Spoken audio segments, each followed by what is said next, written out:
Hi friends, പുതിയ വീഡിയോയിലേക്ക് എല്ലാവർക്കും സ്വാഗതം. പണം എപ്പോഴും കയ്യിൽ നിൽക്കണോ എന്ന ചോദ്യം നിങ്ങളോട് ചോദിച്ചാൽ മിക്കവരും അതെ എന്നായിരിക്കും പറയുക. ശരിയല്ലേ? മാസാവസാനം ശമ്പളം കിട്ടിയിട്ടും കയ്യിലൊന്നും ബാക്കിയില്ലാതെ വിഷമിക്കുന്നവരാണോ നിങ്ങൾ? എങ്കിൽ നിങ്ങൾക്ക് പരീക്ഷിക്കാവുന്ന ഒരു സൂപ്പർ ജാപ്പനീസ് രീതിയാണ് ഇന്ന് ഞാൻ ഈ വീഡിയോയിലൂടെ പരിചയപ്പെടുത്തുന്നത്. 120 വർഷത്തിലേറെ പഴക്കമുള്ള ലോകത്തെമ്പാടുമുള്ള ഒരുപാട് ആളുകളെ പണം ലാഭിക്കാൻ സഹായിക്കുന്ന ഒരു ജാപ്പാനീസ് വിദ്യയാണ് ഇത്. അതിൻ്റെ പേര് കഗീബോ എന്നാണ്.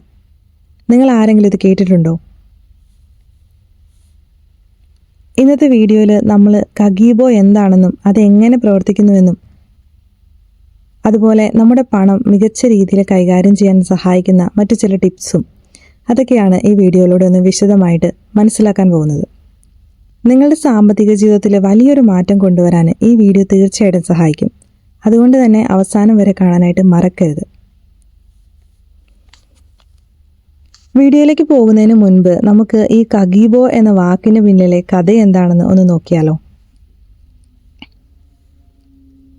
ശരിക്കും ഇത് വെറും ഒരു ബജറ്റിംഗ് രീതിയൊന്നുമല്ല, അതൊരു ജീവിത രീതി കൂടിയാണ്.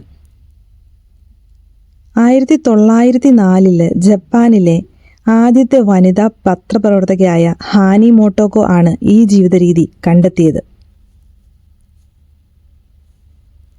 അക്കാലത്ത് സ്ത്രീകൾ കുടുംബത്തിന്റെ സാമ്പത്തിക കാര്യങ്ങൾ കൈകാര്യം ചെയ്യുന്നത് വളരെ കുറവായിരുന്നു. എന്നാൽ ഒരു കുടുംബത്തിന്റെ സാമ്പത്തിക സുരക്ഷിതത്വം ആ കുടുംബത്തിലെ സ്ത്രീകളുടെ കയ്യിലാണ് എന്ന് ഹാനി ശക്തമായിട്ട് വിശ്വസിച്ചിരുന്നു.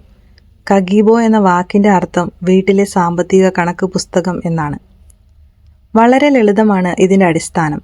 നിങ്ങളുടെ വരുമാനവും ചെലവുകളും ഒരു പേനയും ബുക്കും ഉപയോഗിച്ച് എഴുതി സൂക്ഷിക്കുക എന്നത് മാത്രമാണ് ഇതിൽ ചെയ്യേണ്ട കാര്യം.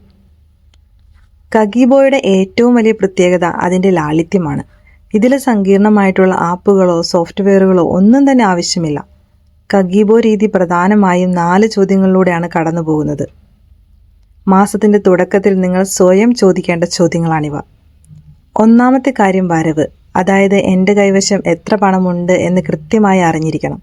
രണ്ടാമത്തേത് സമ്പാദ്യം, അതായത് ഞാൻ എത്രത്തോളം ലാഭിക്കാൻ പോകുന്നു എന്ന് മുൻകൂട്ടി തീരുമാനിക്കുക. മൂന്നാമത്തേത് ചെലവ്, അതായത് ഞാൻ എത്ര പണം ചെലവാക്കുന്നു എന്ന് കൃത്യമായി മനസ്സിലാക്കുക. നാലാമത്തേത് മാറ്റം, അടുത്ത മാസം എനിക്ക് എങ്ങനെ മെച്ചപ്പെടാം എന്ന് ചിന്തിക്കുക. ഈ 4 ചോദ്യങ്ങളെക്കുറിച്ച് കൃത്യമായി ചിന്തിക്കുമ്പോൾ തന്നെ നമ്മുടെ സാമ്പത്തിക നിലയെക്കുറിച്ച് വ്യക്തമായ ഒരു ധാരണ ലഭിക്കും.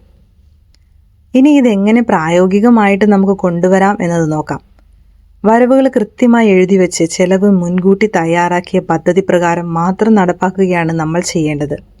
അതിനുശേഷം ഓരോ ആഴ്ചയുടെയും അവസാനം എത്ര ലാഭിച്ചു എന്ന് കൃത്യമായി കണക്ക് കൂട്ടണം. കൃത്യമായി ഇത്തരത്തിൽ ചെയ്യുന്ന സമയത്ത് അനാവശ്യ ചെലവുകൾ ഒഴിവാക്കാനും കയ്യിൽ കൂടുതൽ പണം നിലനിൽക്കാനും ഇത് സഹായിക്കും. കഗീബോയിൽ നിങ്ങളുടെ ചെലവുകളെ പ്രധാനമായും 4 വിഭാഗങ്ങളായിട്ടാണ് തിരിക്കാൻ പറയുന്നത്. അത്യാവശ്യങ്ങൾ, ആഗ്രഹങ്ങൾ, സാംസ്കാരികം, അപ്രതീക്ഷിതങ്ങൾ എന്നിവയാണവ. അത്യാവശ്യങ്ങൾ എന്ന് പറഞ്ഞിട്ടുണ്ടെങ്കിൽ ഭക്ഷണം, വാടക, ബില്ല് അതുപോലെയുള്ള കാര്യങ്ങളാണ്. ആഗ്രഹങ്ങൾ എന്ന് പറയുകയാണെങ്കിൽ സിനിമ, പുറത്തു നിന്നുള്ള ഭക്ഷണം, ഷോപ്പിംഗ്, ഔട്ടിങ് ഇതുപോലെയുള്ള വിനോദങ്ങളെയാണ്. സാംസ്കാരികം എന്നതിൽ പുസ്തകങ്ങൾ വാങ്ങുന്നതും അറിവ് നേടുന്നതുമായ കാര്യങ്ങൾ ഉൾപ്പെടുന്നു. അപ്രതീക്ഷിതങ്ങൾ എന്നാൽ പെട്ടെന്നുണ്ടാകുന്ന മെഡിക്കൽ എമർജൻസിയോ മറ്റ് അടിയന്തര ചെലവുകളോ ആണ്. ദിവസേനയുള്ള ചെലവുകൾ ഈ രീതിയിൽ എഴുതി വെക്കുന്നത് വഴി എവിടെയാണ് പണം കൂടുതൽ നഷ്ടപ്പെടുന്നത് എന്ന് നമുക്ക് കണ്ടെത്താൻ സാധിക്കും. കഗീബോയിലൂടെ മാത്രമല്ല, നിങ്ങളുടെ പണം മികച്ച രീതിയിൽ കൈകാര്യം ചെയ്യാൻ സഹായിക്കുന്ന മറ്റു ചില പ്രധാന ടിപ്സുകൾ കൂടി ഞാൻ പറയാം. ഒന്നാമതായിട്ട്, ആവശ്യമില്ലാത്ത കാര്യങ്ങൾക്കായി കടം വാങ്ങുന്നത് പൂർണ്ണമായിട്ടും ഒഴിവാക്കുക. ക്രെഡിറ്റ് കാർഡുകളുടെ ഉപയോഗം പരമാവധി നിയന്ത്രിക്കുക. രണ്ടാമത്തെ കാര്യം, ഒരു എമർജൻസി ഫണ്ട് നിർബന്ധമായിട്ടും ഉണ്ടായിരിക്കണം. അതുണ്ടാക്കാനായിട്ട് ശ്രമിക്കുക. കുറഞ്ഞത് 3 മാസം മുതൽ 6 മാസം വരെയുള്ള നിങ്ങളുടെ അത്യാവശ്യ എമർജൻസികൾക്ക്, അത്യാവശ്യ ചെലവുകൾക്കായിട്ട് ഒരു തുക എമർജൻസി ഫണ്ടായിട്ട് ബാങ്കിൽ മാറ്റിവെക്കണം. മൂന്നാമത്തെ കാര്യം, അനാവശ്യമായ ചെറിയ ചെലവുകൾ പോലും ശ്രദ്ധിക്കുക. ഉദാഹരണത്തിന്, അധികം ആരും ശ്രദ്ധിക്കാത്ത OTT സബ്സ്ക്രിപ്ഷനുകൾ, അനാവശ്യമായിട്ട് പുറത്തു നിന്നുള്ള ഭക്ഷണം എന്നിവയൊക്കെ നമുക്ക് കുറയ്ക്കാവുന്നതാണ്. നാലാമതായി, പണം വെറുതെ സേവിങ്സ് അക്കൗണ്ടിൽ ഇടുന്നതിന് പകരം പണം വളരാൻ സഹായിക്കുന്ന സുരക്ഷിതമായിട്ടുള്ള മാർഗങ്ങളിൽ നിക്ഷേപിക്കാനായിട്ട് തുടങ്ങുക. അതിനു വേണ്ടിയിട്ട് പഠിക്കണമെങ്കിൽ പഠിക്കുക. അഞ്ചാമത്തെ കാര്യം, ഭാവിയിലേക്ക് നിങ്ങൾക്കുള്ള സാമ്പത്തിക ലക്ഷ്യങ്ങൾ എന്തൊക്കെയാണെന്ന് കൃത്യമായി എഴുതി വയ്ക്കുക. ഈ ടിപ്സുകൾ കൂടി ശ്രദ്ധിച്ചാൽ നിങ്ങളുടെ സാമ്പത്തിക ജീവിതം കൂടുതൽ ഭദ്രമാകും. അങ്ങനെ നമ്മൾ ഇന്നത്തെ വീഡിയോയുടെ അവസാന ഭാഗത്ത് എത്തിയിരിക്കുകയാണ്. പണം കയ്യിൽ നിൽക്കാനുള്ള 120 വർഷം പഴക്കമുള്ള ജാപ്പനീസ് വിദ്യയെക്കുറിച്ച് നിങ്ങളിപ്പോൾ പൂർണ്ണമായിട്ട് മനസ്സിലാക്കിയിട്ടുണ്ടാകും. നിങ്ങളുടെ പണം മികച്ച രീതിയിൽ കൈകാര്യം ചെയ്യാനും അനാവശ്യ ചെലവുകൾ കുറയ്ക്കാനും ഇത് തീർച്ചയായിട്ടും സഹായിക്കും. നിങ്ങളുടെ ജീവിതത്തിലും ഈ രീതി ഇന്നു മുതൽ തന്നെ പരീക്ഷിച്ച് നോക്കുക. കൂടുതൽ അറിവുകൾക്കായിട്ട് ചാനൽ ഫോളോ ചെയ്യാനായിട്ട് മറക്കരുത്. വീഡിയോ ഇഷ്ടപ്പെട്ടെങ്കിൽ നിങ്ങളുടെ കൂട്ടുകാർക്ക് ഷെയർ ചെയ്യാൻ മറക്കരുത്.